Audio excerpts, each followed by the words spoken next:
You know how sometimes you're swiping through dating apps and it all just feels a bit repetitive? Yeah. Like the spark's kind of missing? Yeah, like it's all become very structured, very predictable almost. Exactly. Well, there's this whole other older current out there, Oh. something called cruising. Maybe a bit more uncertain, but maybe more real. It's definitely a contrast. We're so used to screens now, aren't we? The idea of finding someone like in person based on just a glance. It's intriguing. Totally. And that's what we're diving into today, gay cruising in the UK, specifically for someone perhaps thinking about it for the first time. We're not aiming for like a step-by-step manual more, understanding the vibe, the ambiguity, the unspoken stuff. And we've got a great starting point for this, a Right. guide from menmeetmen.com, specifically for first-timers in the UK. Yeah, it seems pretty thorough. It covers why people are still drawn to it, where it tends to happen. How to prepare, the etiquette, the silent rules, really the risks. Definitely need to talk about those, and sort of where it fits in today's world. Right, so our mission, if you like, is to give you a clear sense of what cruising in the UK actually involves, why it's still a thing, and what to consider if you're curious. So first big question, why cruising? When you've got apps that are, let's face it, incredibly convenient. Right, scroll, filter, chat, easy. But the menmeetmen.com guide suggests you lose something there. That element of pure chance, the sort of electric possibility of a real-world meeting. That sense of the unknown, it's powerful, isn't it? You're not seeing a curated profile, you're seeing a person right there. It's immediate. And it's not just the person, is it? The guide mentions the setting itself. Mm-hmm. The chill in the air, maybe, the sounds, the Yeah. shadows. It all becomes part of the whole experience. It's sensory, more than just tapping on glass. There's a physicality to the whole process. And here's something really interesting the guide touches on the history. Before homosexuality was even partially decriminalized in '67, let alone the 2003 Act, these places, Yeah. parks, lay-bys, even toilets, they were often the only places men could meet other men, secretly, dangerously. That historical weight is huge. It wasn't just about hookups. It was about finding community, finding connection, even in the face of, serious hostility. The guide calls it a lineage of resistance, which I think really captures it. It does. It adds another dimension. Hmm. And then there's the discretion aspect the guide mentions. Unlike apps, cruising doesn't really leave a digital footprint in the same way. Yeah, that appeals to people for different reasons, doesn't it? Maybe not out, maybe in a relationship, maybe just preferring to keep that part of their life separate. It offers a kind of anonymity. Okay, so we get the appeal. But Yeah. where? Where does this actually happen? The menmeetmen.com guide stresses it's not like finding a bar, there are no signs, it's based on shared knowledge. Exactly. Word of mouth, maybe discreet online forums, or just kind of observing patterns. The guide breaks down the common types of spots. Let's start with the classic, parks, woods, nature trails. Like Hampstead Heath, the guide says, or similar big green spaces. Right, places with a bit of cover. The guide notes peak times are often late afternoon, evening, especially in summer. And then, well, after dark, things pick up. Offers privacy. But the guide also flags the downsides. Low light means safety concerns, plus you're out in the elements. Then you've got lay-bys and service stations, sounds less scenic. Ah, yeah, the guide calls them more functional, transient, often people just passing through. Activity might cluster around toilet blocks or parking spots. Timing's unpredictable. A different vibe, the guide says. More detached, maybe. The risks are different too, less about getting lost, maybe more about running into people who aren't there for the same reason. And then public toilets. Cottaging, as the guide terms it. Historically significant, but wow, the guide is really strong on the legal risks here. Very clear. Section 71 of the Sexual Offenses Act 2003 makes sexual activity in public use illegal, period. And the consequences can be really serious, like ending up on the sex offenders register. The guide doesn't mince words. Cramped, unsanitary, and fraught with tension. Probably not the best starting point. Definitely not. Which leads to, gay saunas. More Yeah. structured, right? Yeah, commercial places. Yeah. You pay to get in. Their facilities, steam rooms, dark rooms, cabins sometimes. So it removes a lot of the public risk and ambiguity. Signals are usually clearer. Consent might feel easier to navigate. The guide called it cruising with a safety net. Makes sense. And similar vibes with adult cinemas, which Yeah. the guide also mentions. Again, commercial, designated spaces, dark rooms, less public exposure, but you still need to know the venue's own rules. So quite a range. For a first-timer, the guide suggests maybe starting somewhere established where you can kind of observe first. Yeah, learn the ropes a bit. Check discreet online listings maybe, Yeah. but carefully. And always think about safety. Can you leave easily? Does it feel right? Trust that gut feeling, the guide says. That's key. Feeling safe enough to relax a bit, but also ready to walk away if anything feels off. Okay, location sorted maybe. What about preparing before you go? The menmeetmen.com guide gets into this, and it's not just about packing stuff. It starts with mindset. Which is so important. Go with curiosity, not rigid expectations, except that maybe nothing Right. happens. The guide literally says, cruising doesn't guarantee an encounter. Hmm. Be patient. Maybe just watch, and don't take it personally if there's no connection. Yeah. Have an exit plan if you feel weird. And the practicals. Clothing blend in, basically. Comfortable, neutral stuff, layers, good shoes if you're outdoors. Makes sense. Oh, Don't yeah. want to stand out for the wrong reasons. Then, what to bring. Top of the list, non-negotiable according to the guide. Protection, condoms, lube. Yep, bring more than you think you need. And the guide rightly mentions PEP too as part of modern sexual health awareness. Absolutely. Then hygiene basics, tissues, wipes, hand sanitizer, maybe mints. Just being considerate. And practical stuff. Small torch or phone light for dark spots, phone fully charged, but maybe don't be glued to it while cruising. Basic ID, maybe a bit of cash. And just as crucial, what not to bring. Valuables, fancy watches, big bags, anything that screams Target. Keep it simple. Keep it discreet.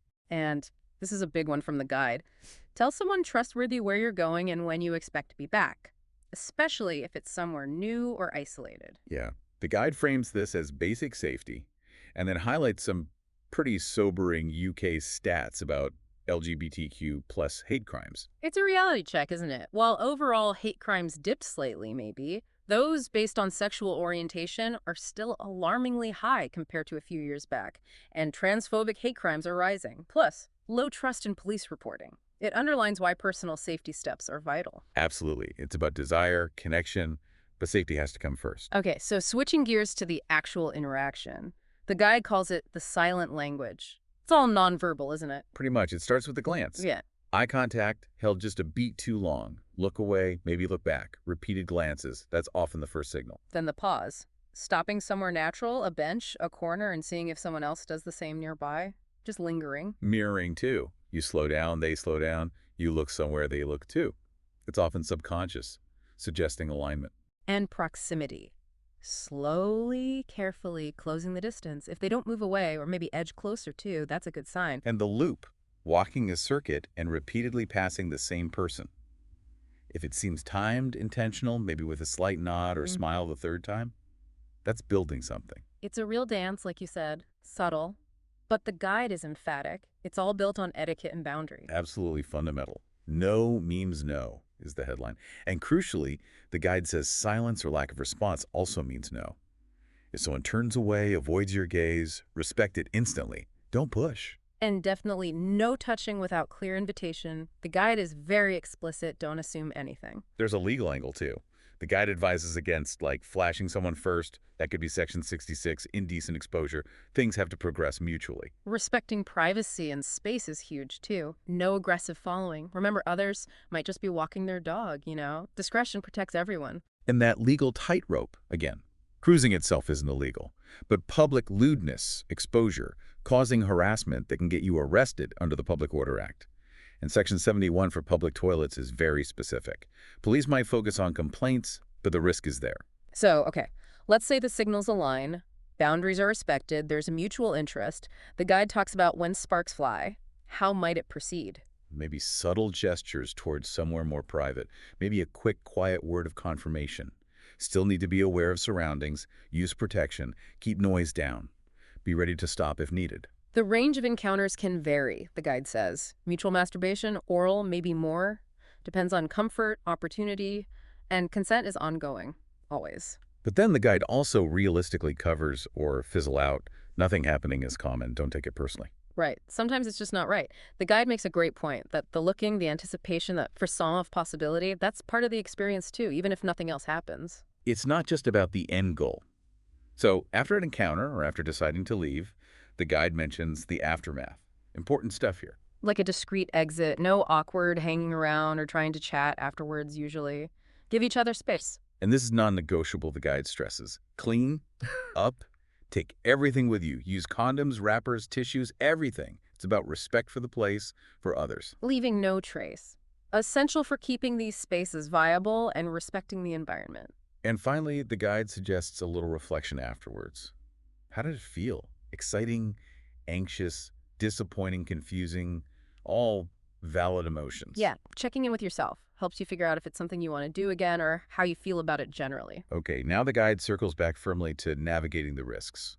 We've touched on them, but it pulls it all together. Physical safety first. Yeah, the risk of encountering someone hostile, those hate crime stats again. So Yeah. be aware, trust your gut, tell someone your plans, have an exit strategy, avoid super isolated spots, especially when new or alone. Then legal risks revisited. Potential arrest, serious consequences for public sex acts, especially under Section 71. Know the basics of the law. Discretion is key. Sexual health risks. Anonymous sex has risks, period.